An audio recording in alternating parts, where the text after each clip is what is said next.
Welcome back.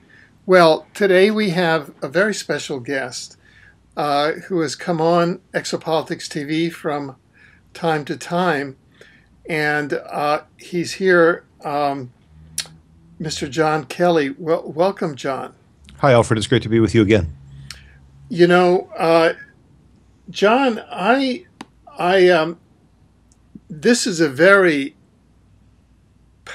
information-packed interview because we'll be covering new material that you've uncovered regarding the Russia-Ukraine situation and events that occurred in Maidan Square in Kiev and matters going on there, and then looping into revelations by Snowden and into practices that the intelligence agencies worldwide have been using to block the disclosure movement and the truth movement and, in fact, citizens on the internet. But I thought that we would start today with this, they call it an anomalous phenomena. And this is just something that struck me so much.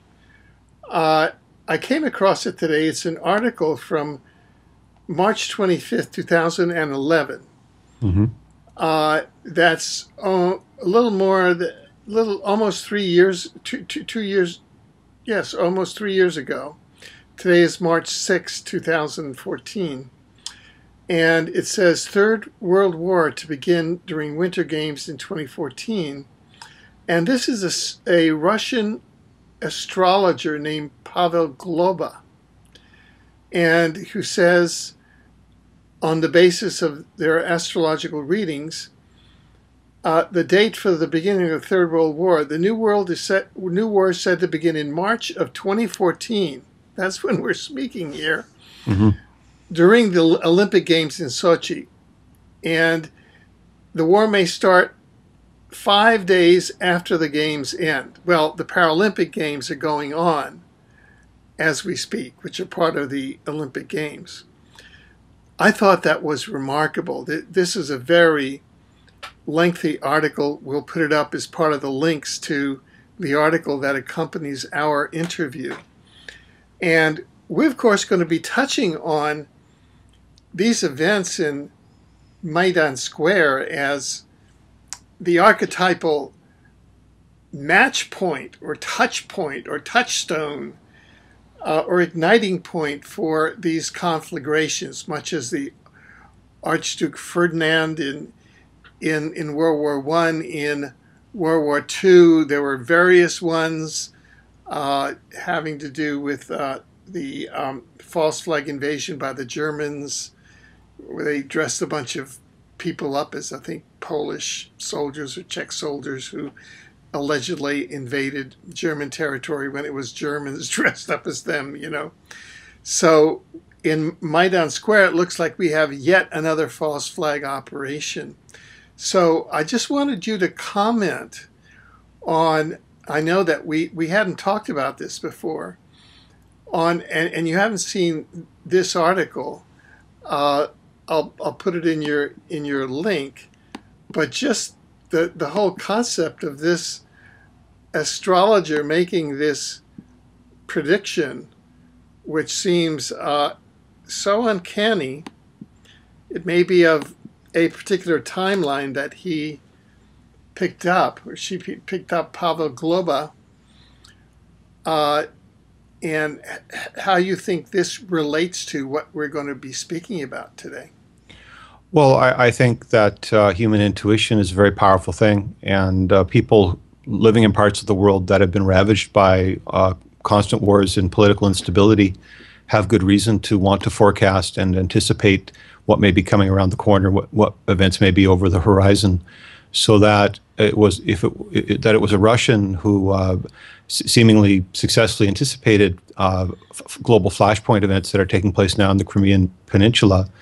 It wouldn't be surprising, events so close to the Russian borders and now involving Russia politically and militarily, with continued uncertainty as to what what final outcomes may prevail. So again, I'm sensitive to people demonstrating such forecasting capability, and I think there are good reasons why in this world, given the sense of duplicity and multiplicity of political postures and mainstream rhetoric that fails to deliver insight into true events or the origins of events. People are reliant upon other means and perhaps reaching into emerging or unexplored areas of sciences that have not been developed, and there may be mainstream prejudice against those emerging sciences due to their potential for enlightening or eye-opening of the public with regards to the directions undertaken by leadership and perhaps the machinations of elite vested interests in exploiting the public en masse for the benefit of a few. Right. And so diving right into our subject matter, there was just I guess you can call it a leak of confidential high-level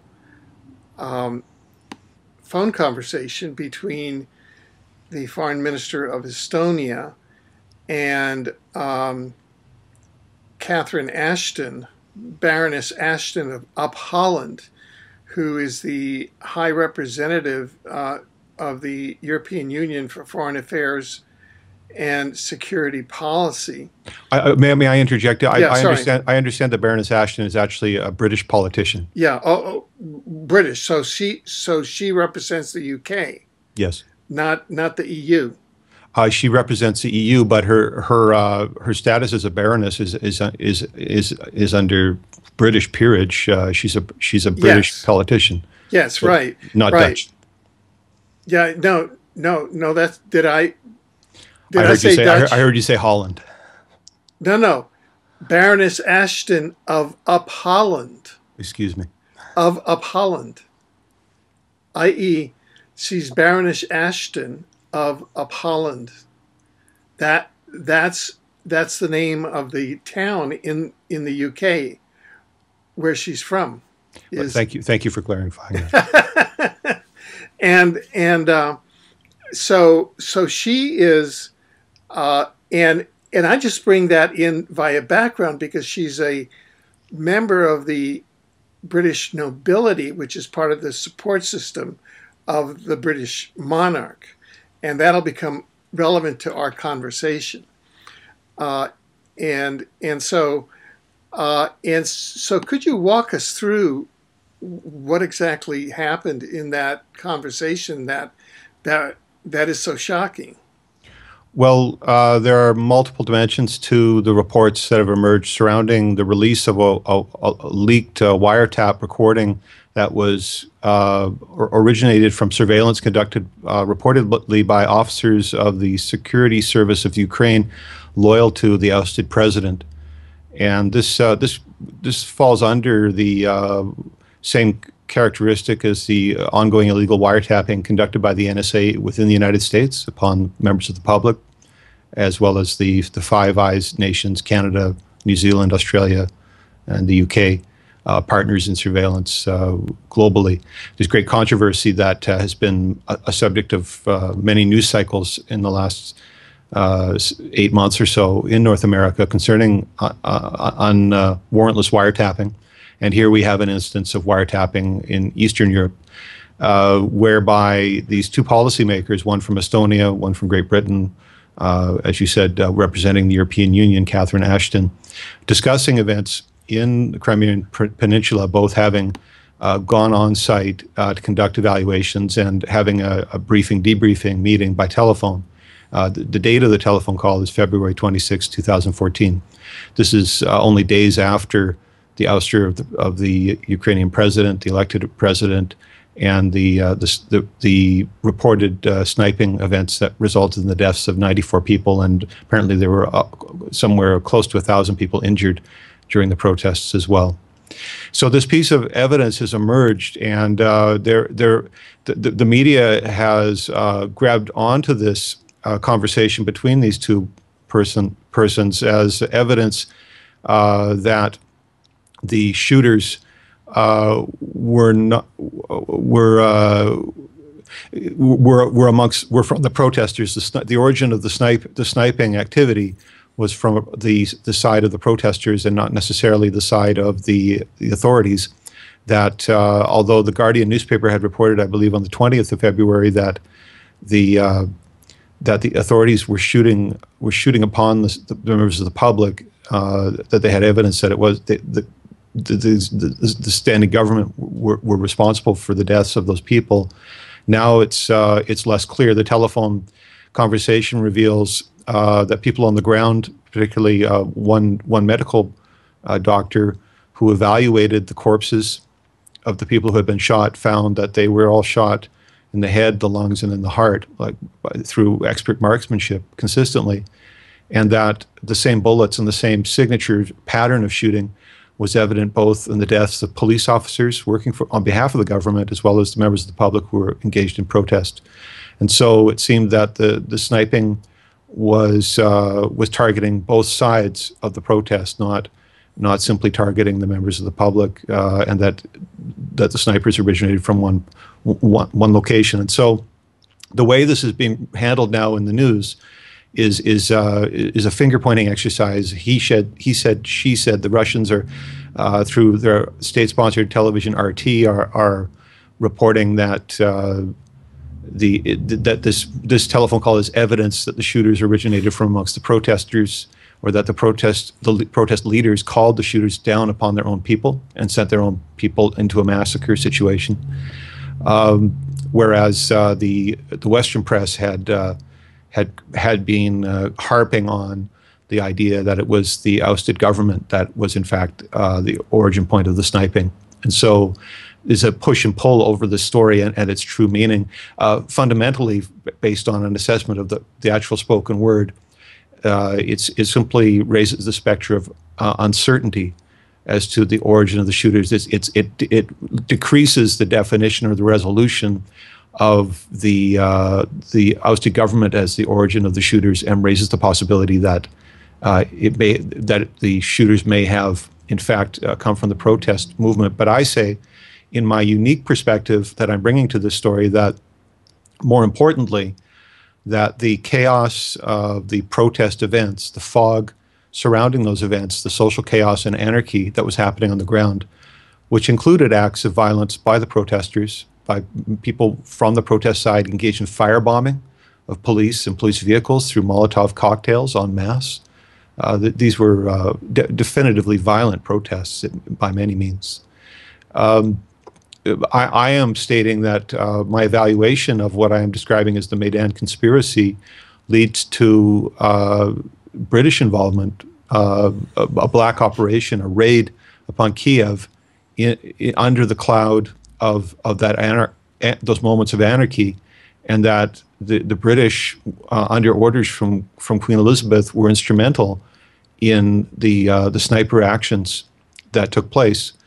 And so this is a new twist on the Maidan events, and it's not a perspective that I understand is shared by any of the mass media or any other journalists reporting presently on these events. But I believe that this perspective may become more important as time goes on, and particularly when people in the West are trying to understand Vladimir Putin's position on staging military occupation of the Crimean Peninsula, and his reasons for persisting in sustaining troops in that location. There are some good reasons to question the authority of claims coming from the West concerning the legality of the situation in Crimea, the decisions that those people are reaching, and the trustworthiness of the EU members to be engaged and to be honest brokers or to play fair in various treaties that are at stake, economic, political, and otherwise, over the status of the Ukraine and the autonomy and the sovereignty of those people. Well, now, walk us through the evidence that you've gathered that leads you to conclude that this was a British-led raid led by the highest level of British authority. Well, the method that I followed, I've cited the source as the wiretapped audio leaked through the Officers of Security Service of Ukraine. The method that I've applied to the study is not unlike the methodology of Sir Isaac Newton, who famously studied the phases of Venus and the moons of Jupiter by using a mirror installed in his reflector telescope in the late 17th century. Mm-hmm. Isaac Newton was able to resolve scientific facts using an instrument that bore only 66% reflectivity. It was a lossy system. He was losing 34% of his data, and yet he was still able to resolve scientific facts through these reflections in a mirror. And so in our early 21st century, digital mirrors operate at 100% efficiency with no signal loss.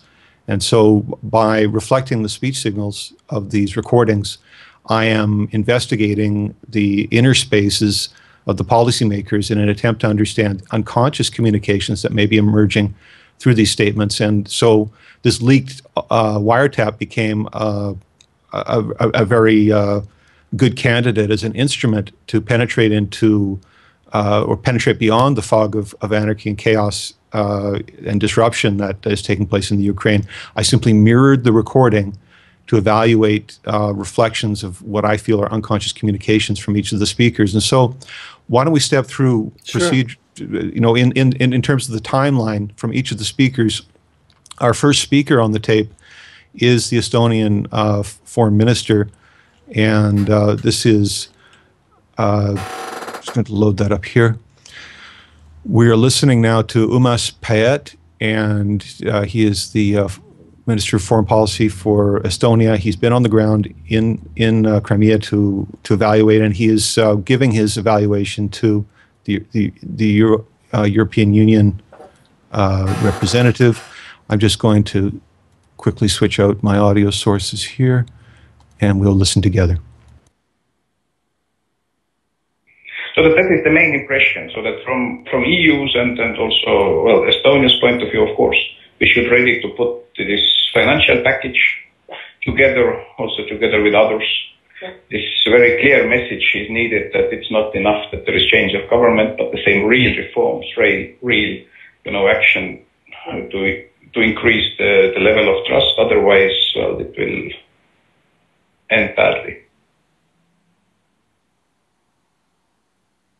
So we've just listened to the conversational speech of the Estonian representative, and I was able to determine that there was a Freudian slip in that communication whereby he utters the phrase raid, and I thought this was of great interest to the story. And so let's quickly listen to that indication of a Freudian slip, the statement of the word raid. Raid, raid, raid.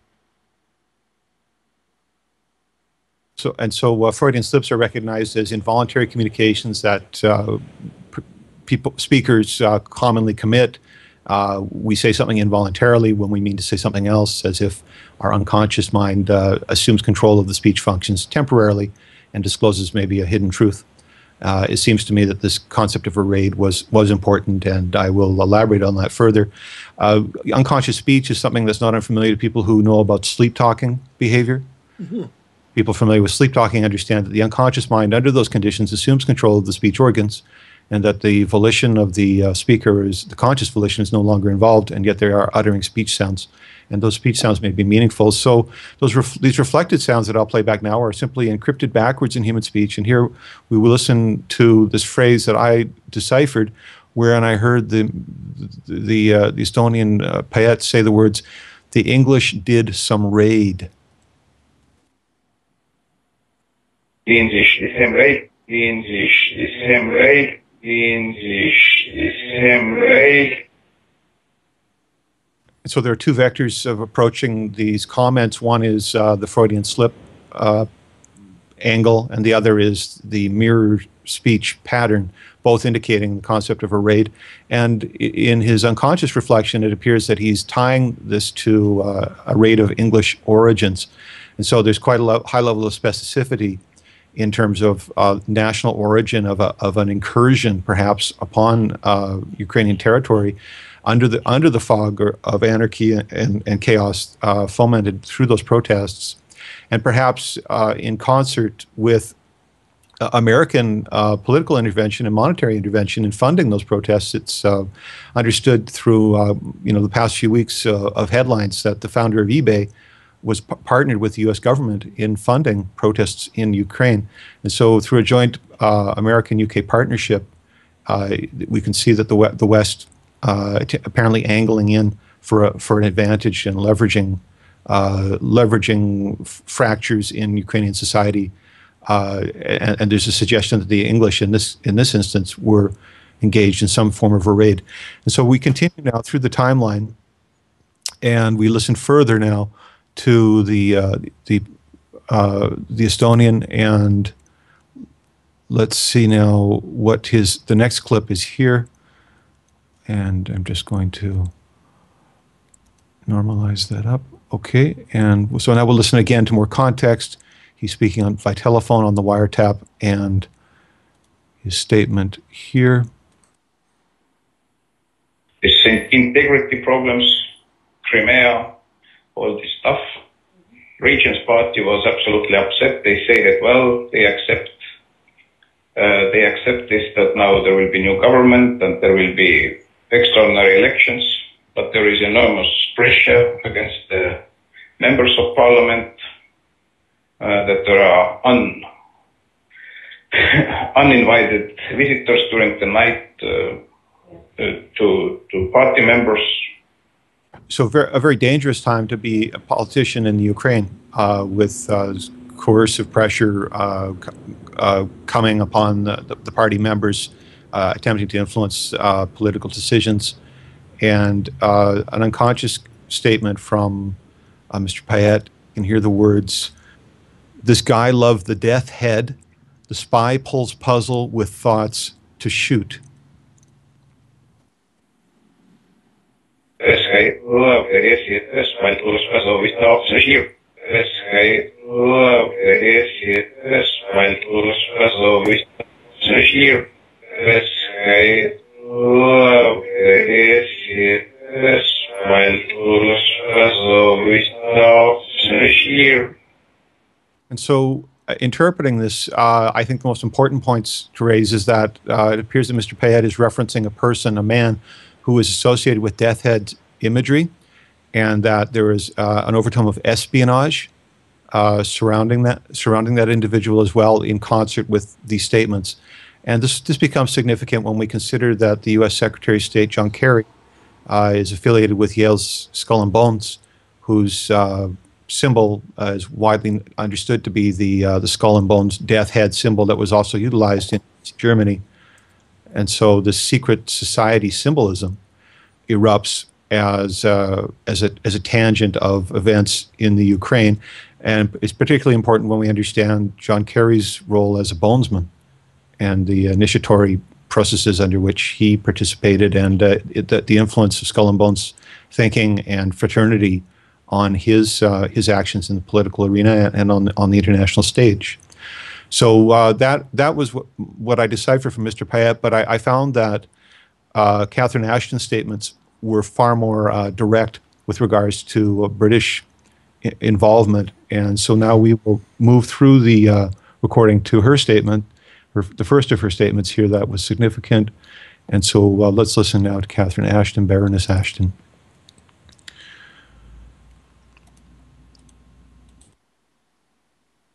And I've said to the opposition leaders shortly to become government, you need to reach out to Maidan, you need to be, engaging with them. You also need to get ordinary police officers back on the streets under a new sense of their role so that people feel safe. I said to the part of the region's people, you have to go and lay flowers where the people died. You have to show you understand what has happened here. Absolutely. Because what you're experiencing is anger. what they're experiencing is anger, but whose anger are they experiencing? There's quite a bit of insight about the nature of the anger that's being thrust upon those people. But in a very direct way, the unconscious communications of Catherine Ashton, how it is the English Queen who is involved in a Maidan's conspiracy. The English Queen, Maidan's conspiracy is the message that I hear, and let's listen to that now.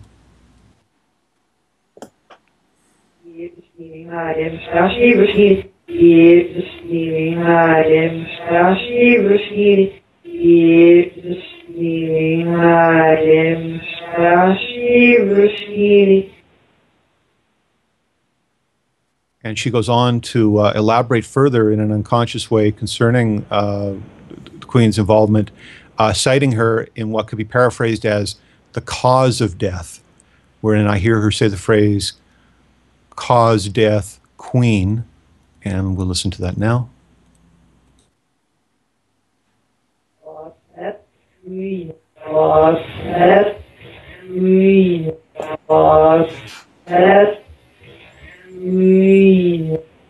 This idea being relevant to the death by snipers that was inflicted upon almost 100 individuals, amongst additionally with those who were injured, that the Queen is being paired in a serial way along the timeline through unconscious speech as related to a cause of death. Furthermore, the Baroness invokes a very brutal portrayal of war, not unlike what was the people of the Chechen region were subjected to under Russian occupation, the death and rape. The death and rape camps that were occupied by the Russians are invoked in this other message, in which I hear her say the words, "Death, rape, go deeper this war." Yes, very forty for the war. Yes, very forty for the war. Yes, very forty for the war. And through such an invocation, I hear an intense initiative coming from this representative of the British nobility to foment war in this part of the world for seemingly cruel and sadistic purposes. This is furthered by an additional statement from Baroness Ashton, in which she utilizes rhetoric not unlike that cited by followers of popular authors such as David Icke. Let's listen to the next set of messages from Baroness Ashton that will further enhance our understanding of this elitist perspective being brought to bear on the issues in Ukraine. I mean, this is what they've got to be careful of as well, that they need to demand great change, but they've got to let the RADA function. If the RADA doesn't function, then absolutely it's complete chaos. So it's all, being an activist and a doctor is very, very important, but it means you're not a politician. And somehow they've got to come to a kind of accommodation for the next few weeks. Absolutely. How the country's actually going to run. And then elections and things can change. And that's, I think, going to be quite important. I'm planning to go back early next week, probably on Monday. So I can't really emphasize enough how important Baroness Ashton is in her role of disclosure, even though it is in an involuntary way. She gives such lucid, clear insight into a unique perspective on the issues in the Ukraine happening today. In her first message, I hear her say the words from this set, "The sheep love punishing." And here we go.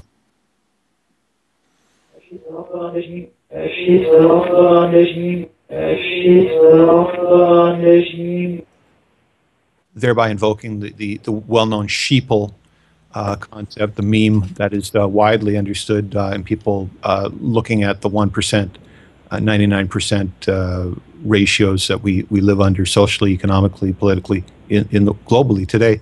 And this concept of punishment or sadistic behavior and the perversion of classist perversion of the dehumanization of these populations. The understanding, again, that Russian occupation in the Ukraine invokes sadistic tortures like those inflicted on the Chechens, I believe 150,000 Chechens were targeted. Younger generation people were targeted for crippling abuses that would they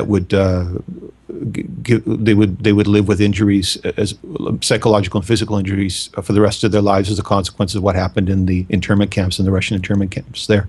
So that anyone, in other words, seeking to foment such a situation in this location understands the consequences for the local population as disastrous. But furthermore, the Baroness also reaches across the Atlantic to our nation, Canada, whereby she gives comment, including references to Canada in several ways that are important to issues related, for example, to civil rights and civil rights abuses. I hear her say in the second message, "You weave Canada the shady lockup." You weave Canada the shady lockup. You weave Canada the shady lockup. You weave Canada the shady lockup.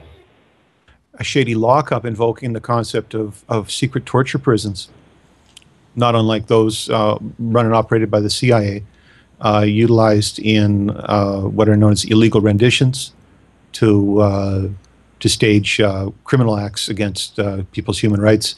And this raises questions in a serial way by linking on the timeline the concept of Canada with this shady lockup. It invokes the possibility that Canada itself is playing home base to torture prisons or black prisons utilized for globalist purposes. That is a frightening scenario. I personally was involved in developing evidence for the prosecution of Ernst Zundel, who was held in a Canadian prison reportedly for over a year in solitary at the turn of the millennium. And my understanding of those conditions led me to leave participation on behalf of the different governments and their agencies who were attempting to prosecute him, due to my perception that that was an act of torture. And so, is there a deeper dimension? Is Canada playing host to torture prisons, black prisons for illegal renditions for globalist initiatives? That's a very important and serious question, and it's raised in the statements of Baroness Ashton in an unconscious form of disclosure. Finally, in this set of messages, I can hear her say the words, "Devil raid, we've used Canada in our bogus bug hunt."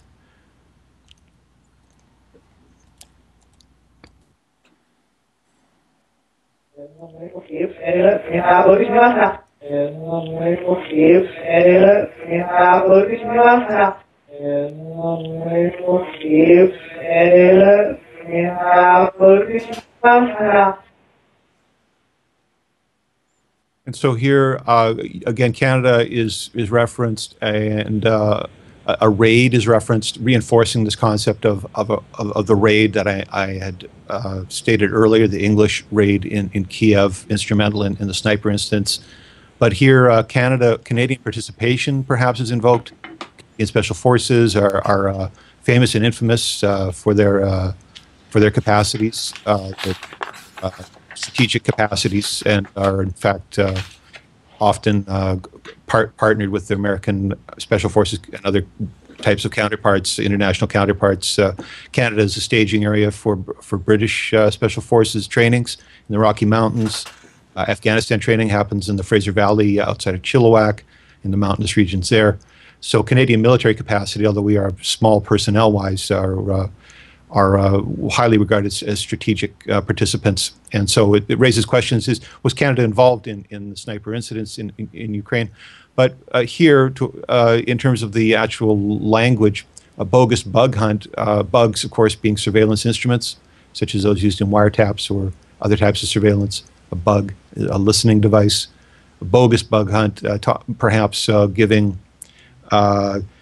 air or invoking the hypocrisy of claiming the necessity of surveillance under or invasion or diminishment of human privacy rights under national security pretexts.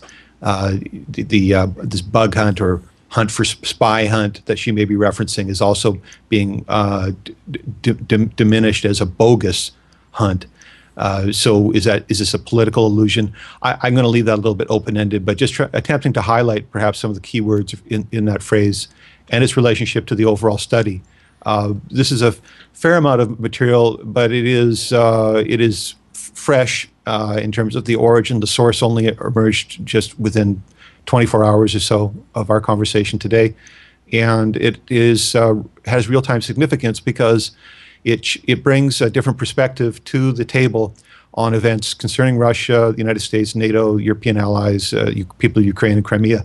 Particularly, it brings to light this idea that on a conscious level, both parties to this phone call are familiar with the concept of this raid and its English origins, meaning to me, signifying the possibility that there is a wider spread understanding amongst the policymaking community and diplomatic community with regards to these English or British activities and their origins. That an initiative, a royal initiative, Queen Elizabeth wanting to foment these incidents is something. There's some unconscious understanding shared amongst members of parties to this phone call, and in my further studies of the Secretary of State's recent statements, it seems he is also aware of such a raid, although he was not able to.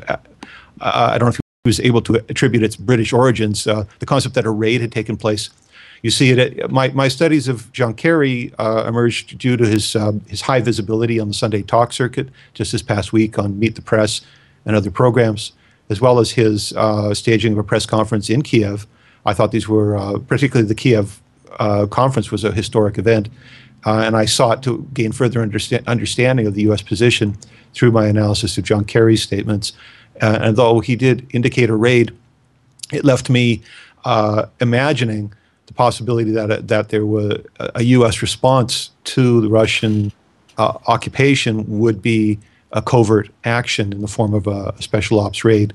But now it seems more apparent to me that the U.S. intelligence community, the psychological operations teams that were involved funding and planning the protests that took place in Maidan were operating in a multi-tiered operation, international operation, whereby they provided the mob scene that served as the cover for the infiltration by British special operatives or black operatives to either design, direct, lead, or execute the sniper events. Right.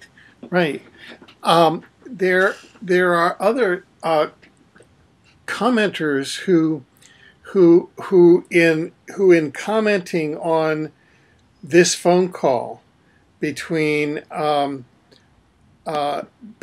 Catherine Ashton and the Estonian foreign minister, there have been a whole variety of interpretations looking at the fact that, well, it's clear that the snipers are being directed by a third party, and the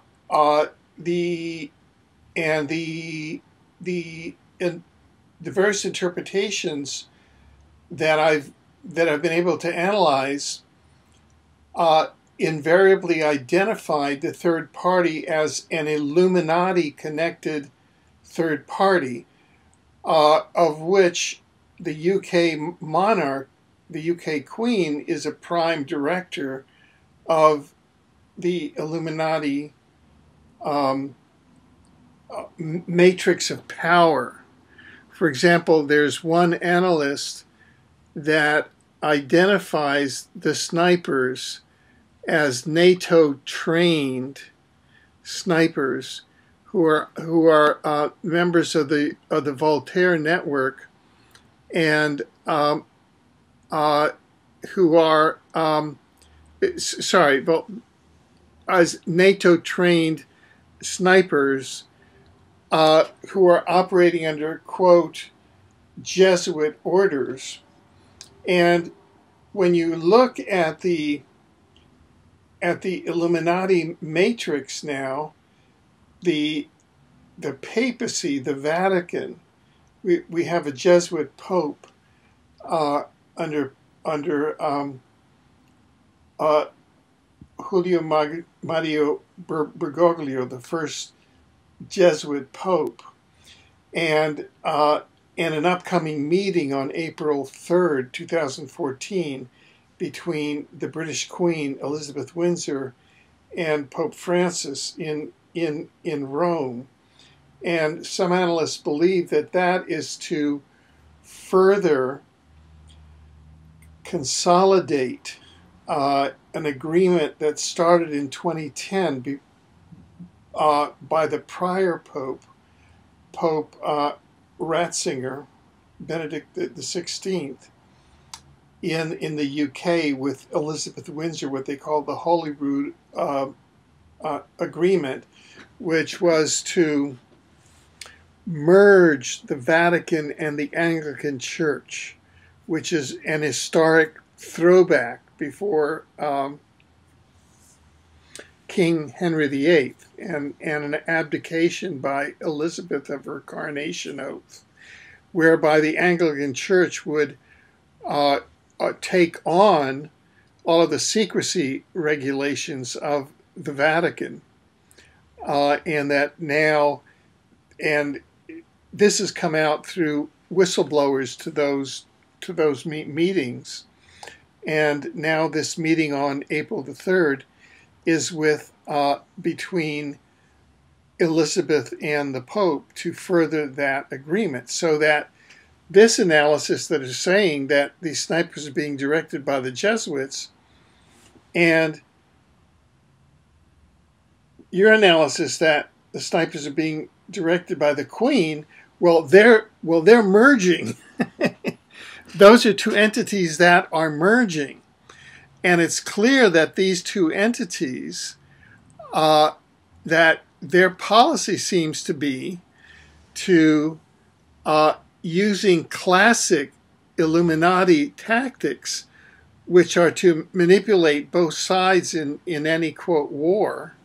You know, here you have the police on the one hand and the demonstrators, the protesters on the other, and you shoot both of them trying to create a flashpoint incident, and that you have a Russian astrologer predicting that the games would start precisely in this week. I mean, that World War III would start precisely in this week. That was, you know, March 6, 2014 was predicted astrologically in 2011, in March of 2011. And so it seems that what occurred here is that through things like your analysis, the astrological analysis, and these other analyses like the one of the NATO troops that are getting their orders from the Jesuits, and we've shown how the Jesuits and the Vatican and the British Crown are merging, that we're actually deconstructing World War III. And I'm just kind of tossing that out. Do you think that we're actually deconstructing World War III, or that timeline in which World War III was predicted?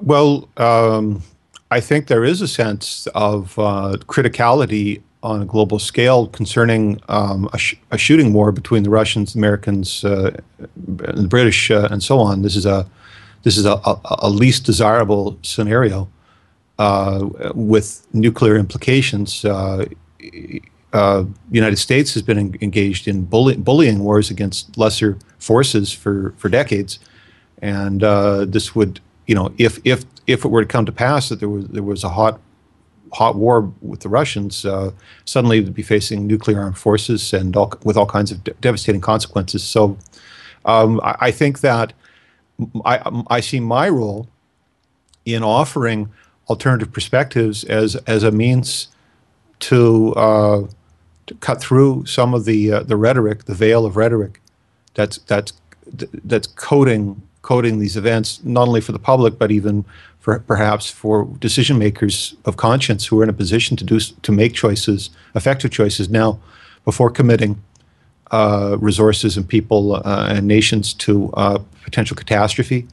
This is a time when free speech and journalistic free speech are crucial, particularly again when there is in the mainstream there's very limited alternative analysis. It's a them or us type of a media environment right now, and even the Russian media, is sort of is offering one-sided perspectives, and the Western media is offering one-sided perspectives.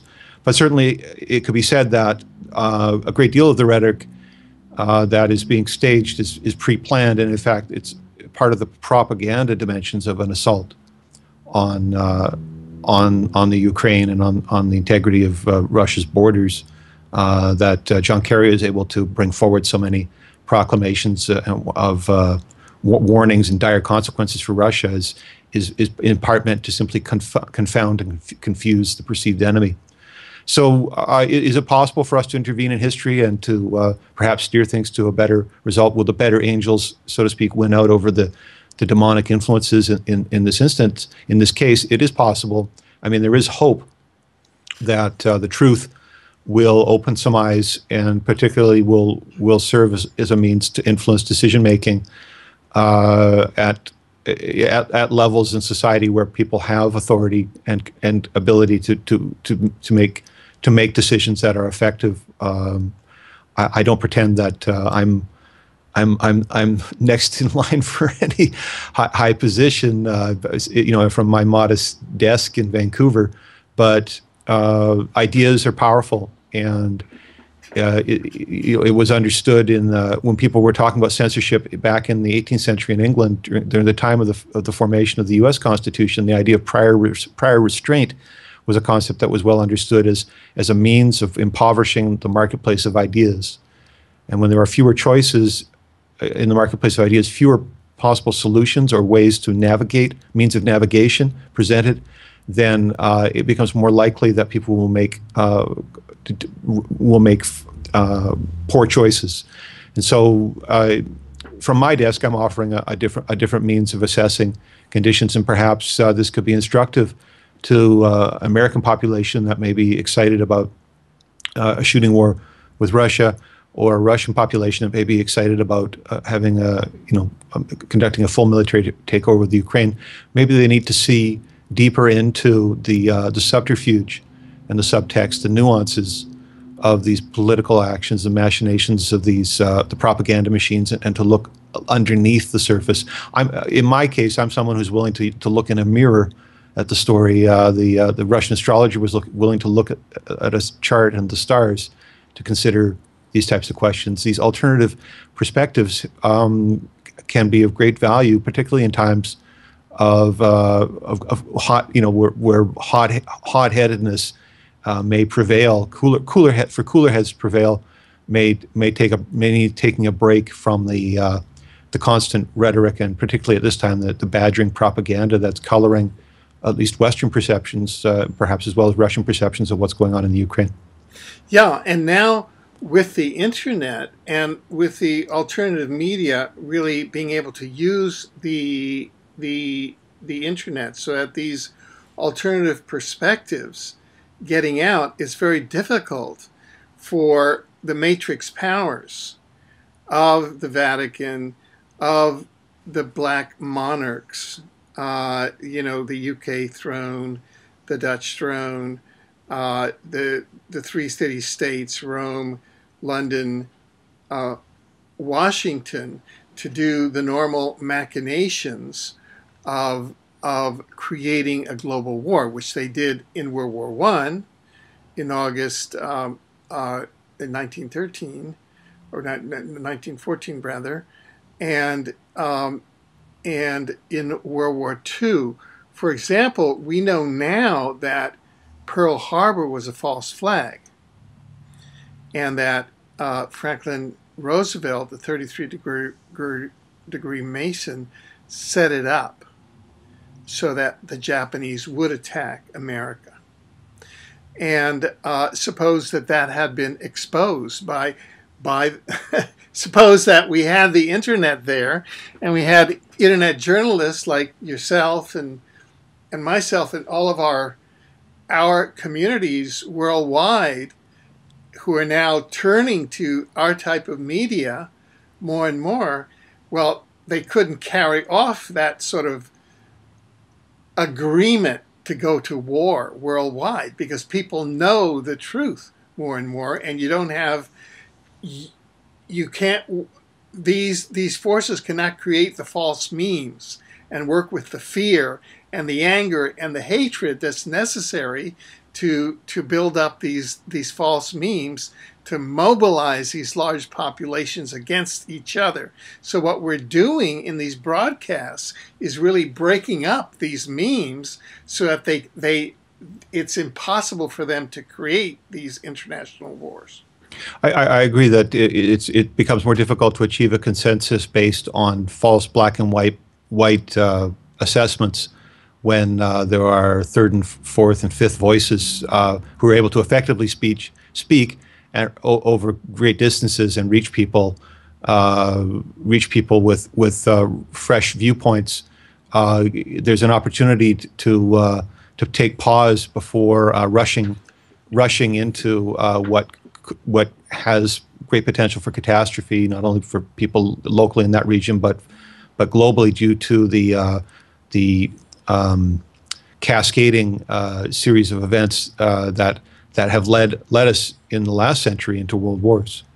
Yeah. Now, when we were originally looking at this broadcast, because what we've been doing now is taking the tools that we learned in preparing for this broadcast and reporting on what occurred in the last 24 hours.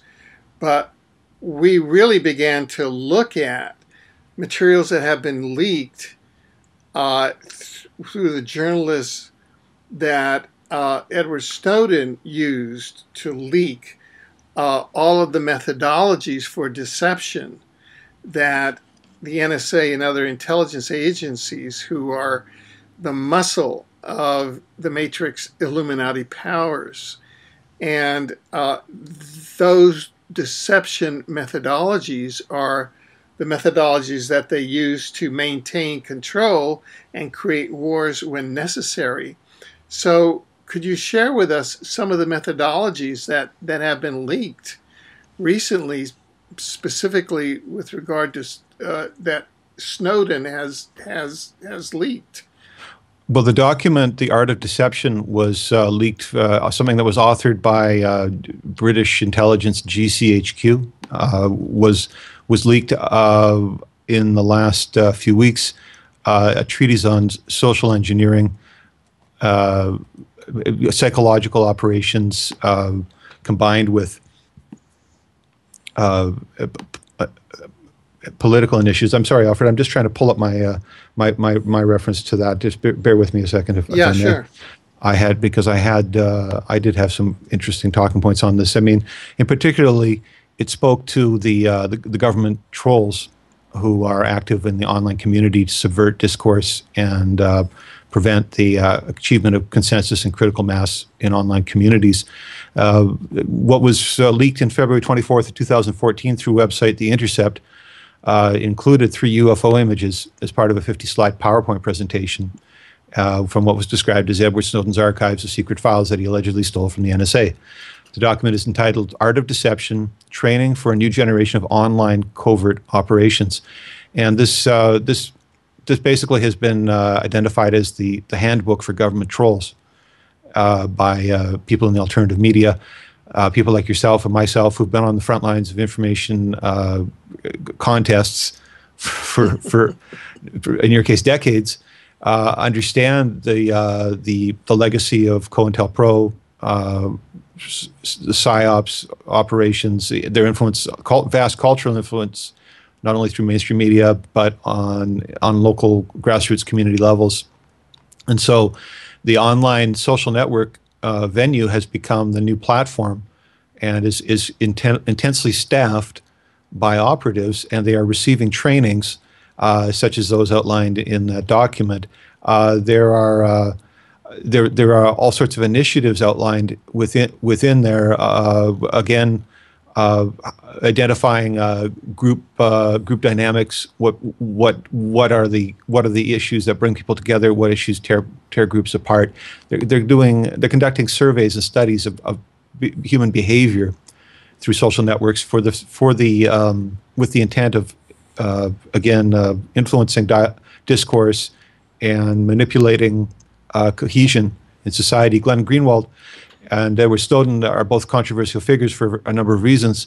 Although I am sympathetic to some of the underlying messages behind their actions, Edward Snowden has said publicly that it's important that people get involved in the conversation when it comes to the eradication of rights to privacy and warrantless wiretapping that are only being conducted in high-level boardroom meetings within intelligence and military circles, that those are matters of public concern and those conversations are not taking place, and that he fomented those communications even to get the White House to respond to public concerns over the apparent roughshod wiretapping from the NSA and widespread surveillance.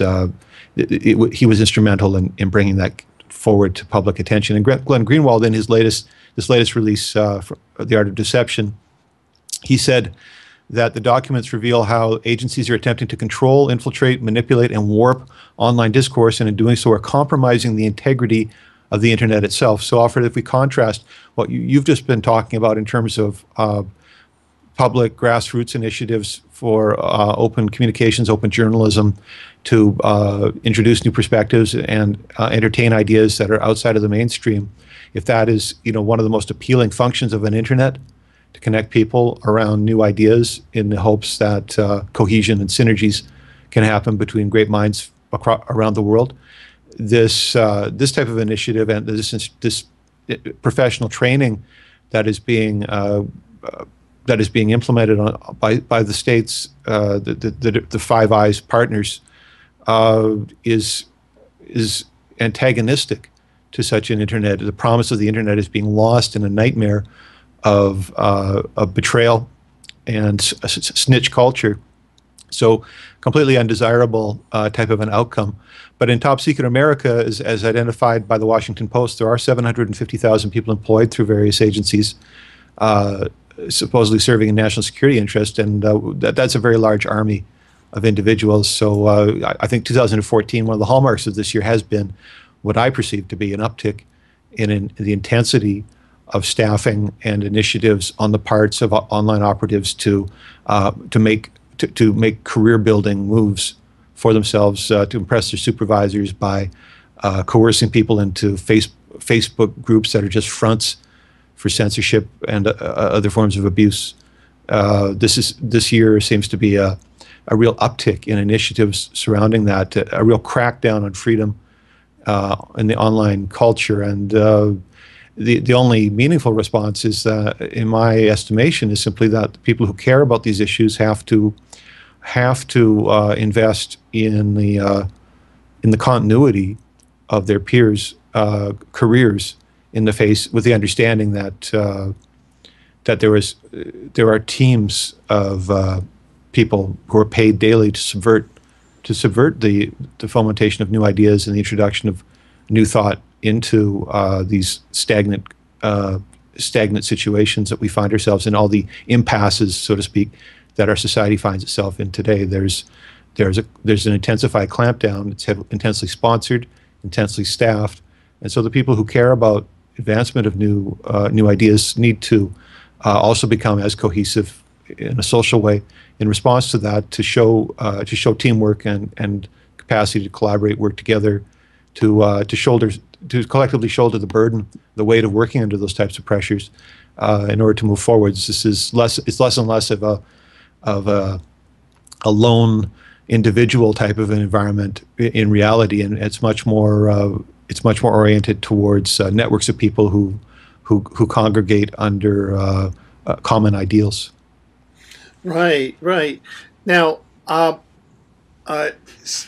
so that with the release of all of these secret manuals, which show, number one, that the intelligence agencies are, in fact, recruiting people who fit psychopathic profiles as employees and as contractors to go online and become abusers and surveyors.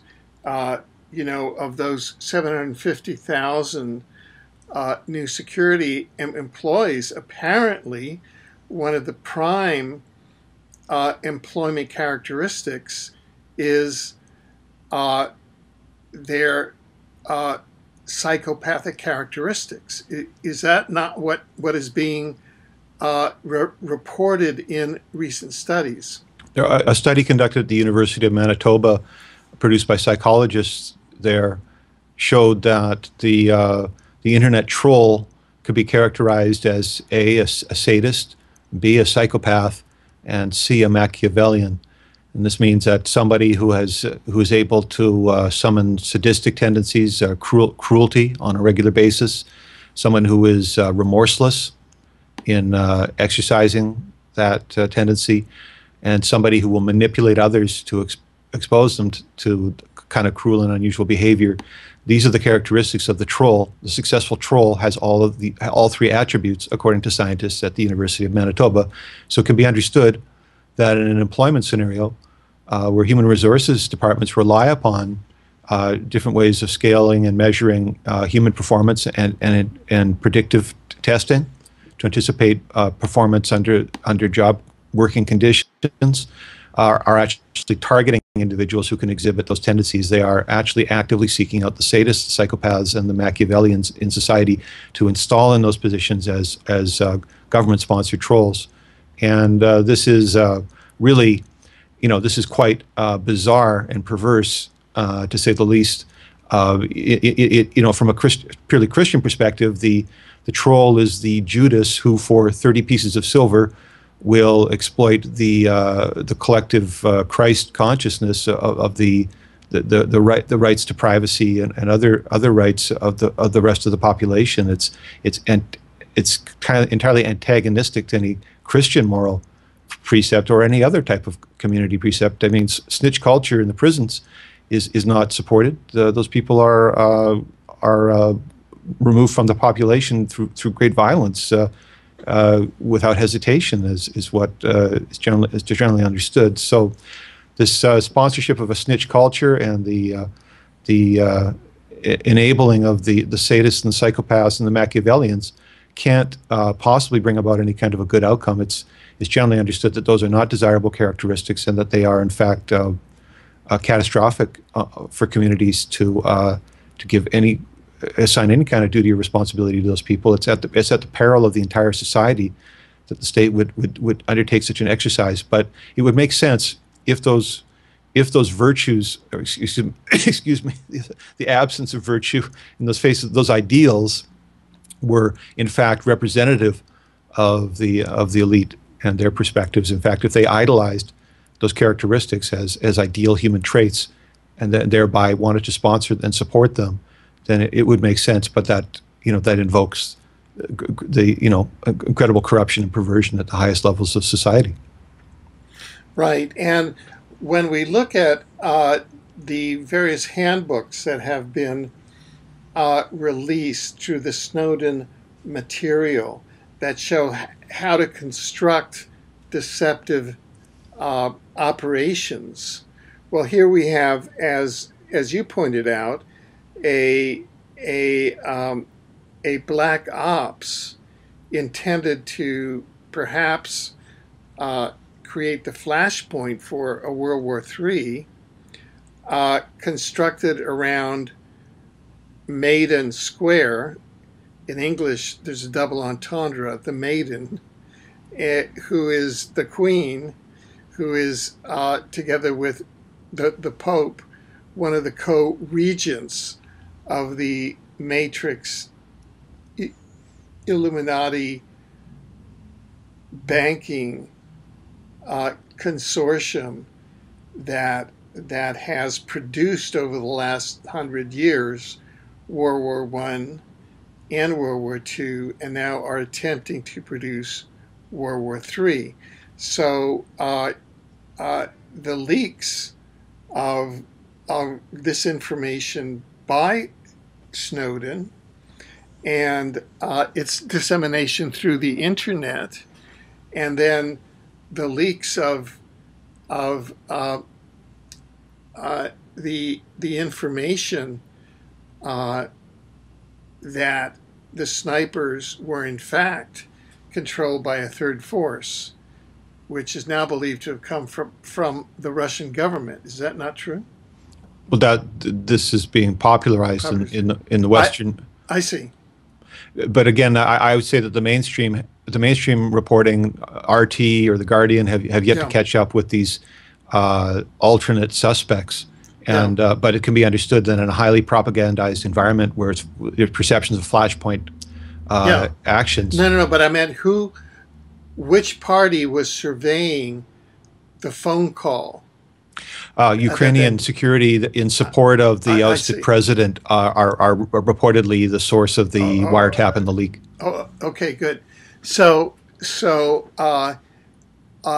it seems to me that there are now mass-based technologies such as the internet that are working with surveillance technologies that are friendly towards the masses, that are overcoming the classical Illuminati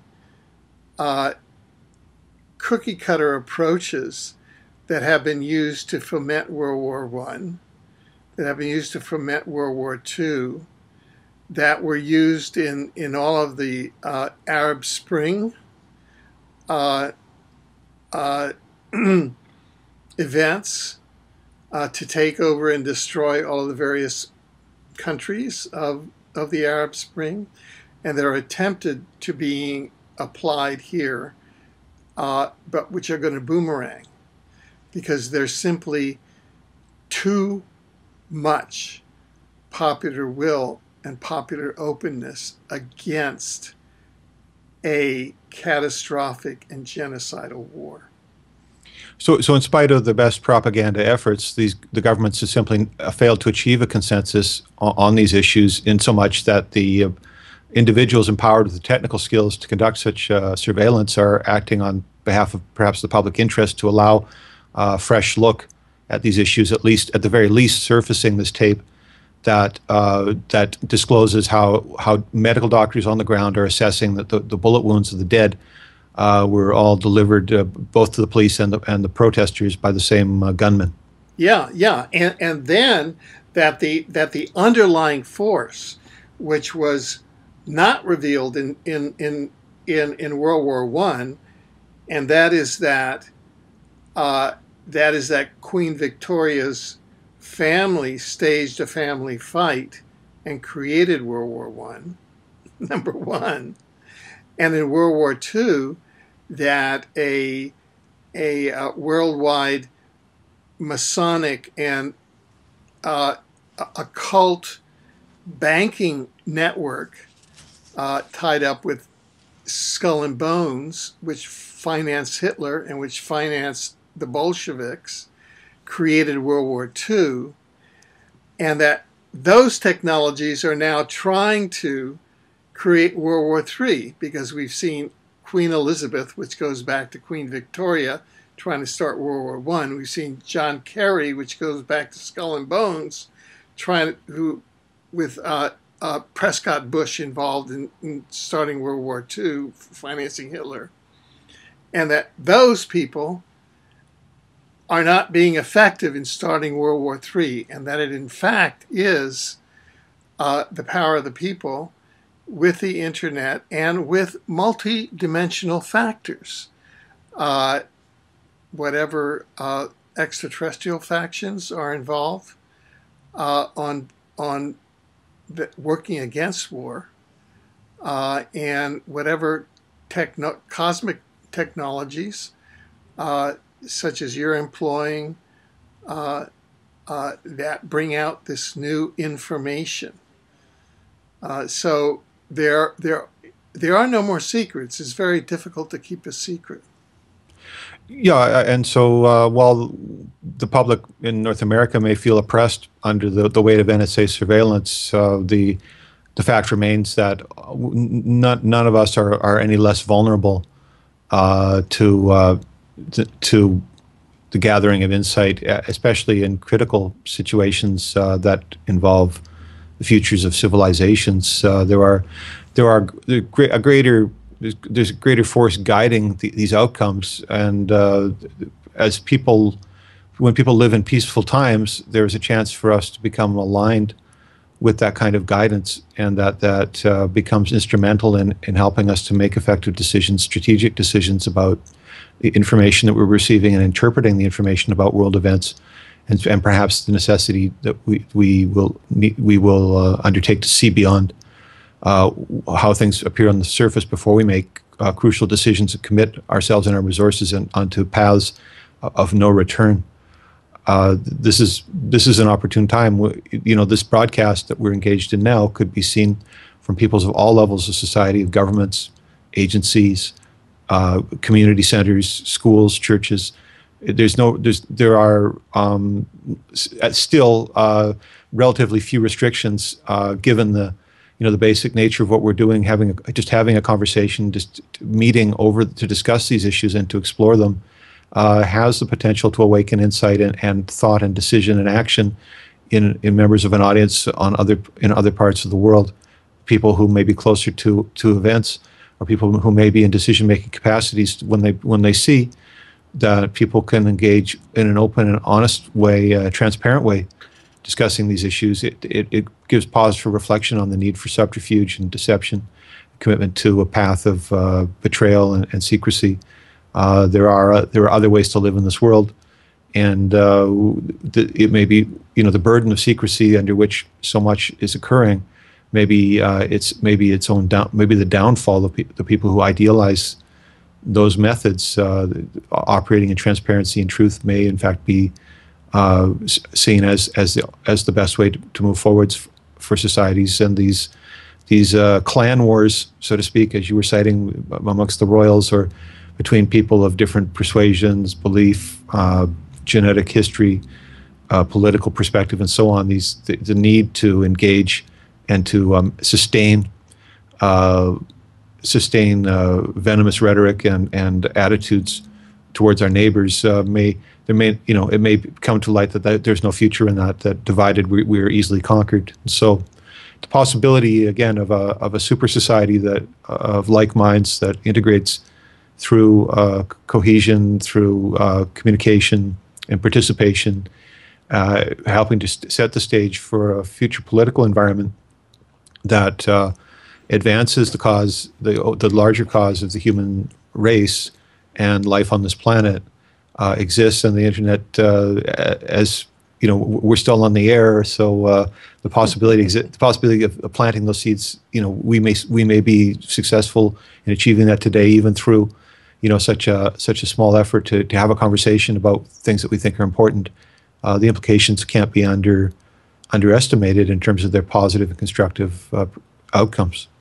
Yeah, and I know that we're coming to the end to the end of this segment, but just to set a context, today, March 6, 2014, we're at the beginning of a period in 2014 and 2015 before the lunar eclipses, the 4 lunar eclipses in April of 2014, April 14, 2014, and later in the fall, and then again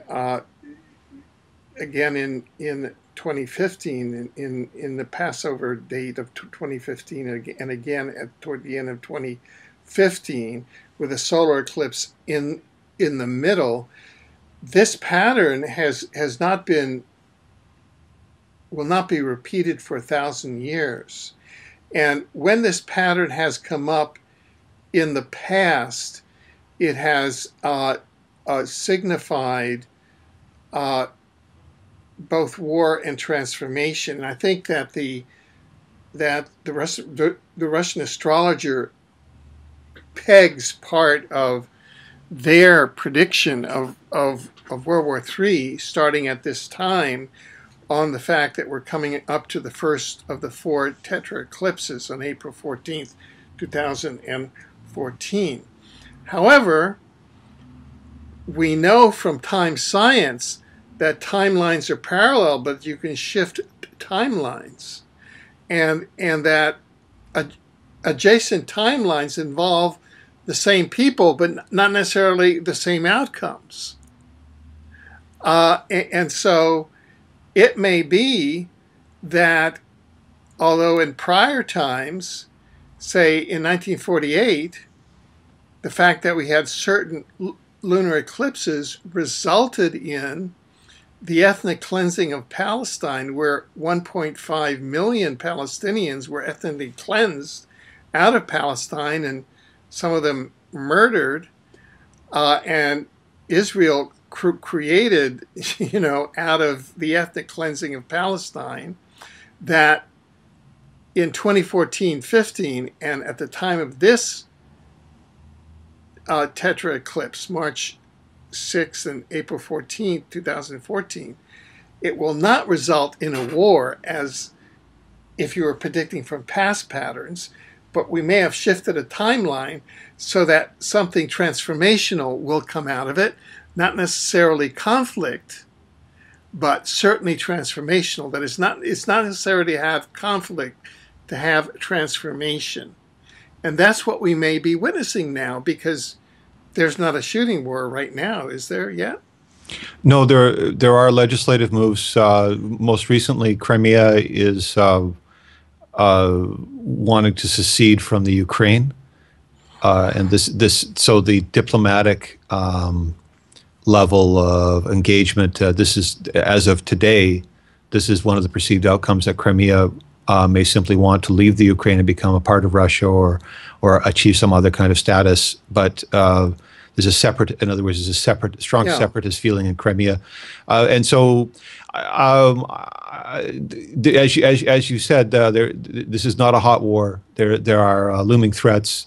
The troops were brought out of the barracks, and they've been displaying their weapons. They've been brandishing them.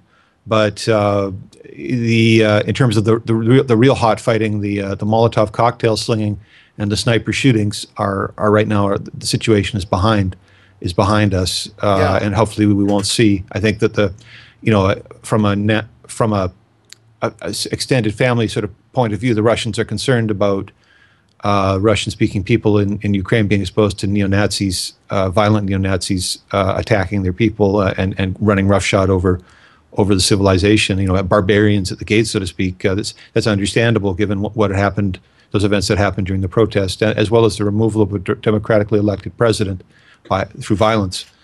But there are, the world, we're no longer in isolation. In other words, we can no longer pretend that our neighbors don't have different kinds of interests. The economic ties between the Ukraine, Russia, and the rest of Europe are crucial. Those gas pipelines are crucial means for moving resources across a continent. So there are widespread interests in events that are happening local to the people there.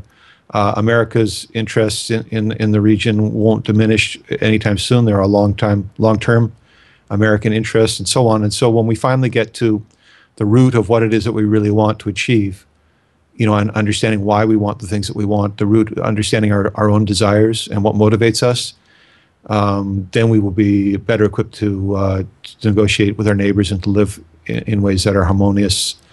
As long as there is ignorance and misunderstanding about the nature of desire itself within us, the things that we want to achieve, or what we want for others, we will find that will lead to social disharmony. So through these, successes and failures, and engaging in challenging situations, not shying away from a challenge, but rather mustering resources and bringing them to bear on difficult situations in an attempt to work out solutions. It's through these challenges that hopefully our better angels will come into our awareness, and better ways to see through these predicaments will come.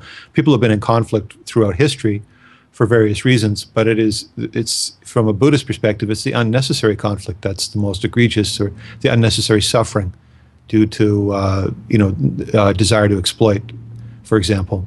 So if we can mitigate or avoid unnecessary conflict and save our resources for where they may be needed in facing things such as natural catastrophe or man-made catastrophe, the shared burden of responsibility that we have across nations and across continents now, given situations in Fukushima, for example, that the more cohesion that we have, the less unnecessary conflict that we're engaged in, the more resources will be available to be brought to bear on those difficult problems, and then we will definitely be investing in in a brighter future.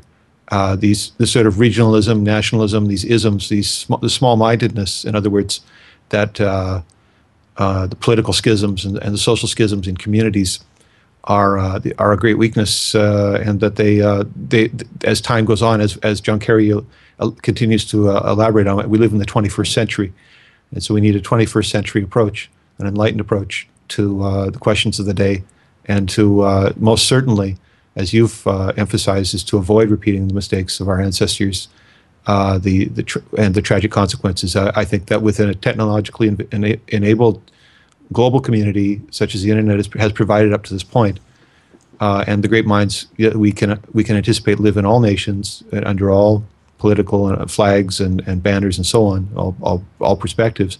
The great people can still congregate and take the initiative to form a unity and integrity that will set the stage for future generations of problem solvers and solution bringers, and whose work will be properly available through the educational and other institutions, so that people can collaborate and work on great ideas that bring forward solutions. That in the face of great catastrophe, we're still trucking. The light switch on the world hasn't been turned off yet. We've faced 20th century. Since the advent of nuclear power, we faced potential catastrophe on a daily basis, and it didn't happen. And so there's great hope for humanity, but a humanity that's willing to engage with the issues of the day, and to summon resources from within ourselves to understand ourselves, and through the course of that self-understanding, we'll be better able to understand our neighbors.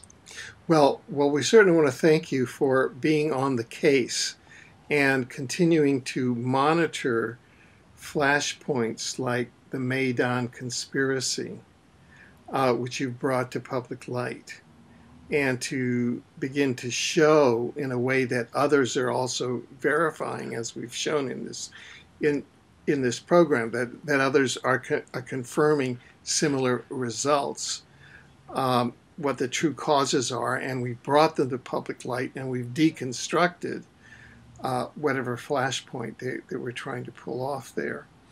We want to thank you for taking your time to be here today, and we hope that we can call on you in the future, especially in this forthcoming time of the tetra eclipses, which are going to be a very intense time. Between now and 2016 is going to be super intense, we know, and we hope that we can ask you to come back again as events develop here on Exopolitics TV.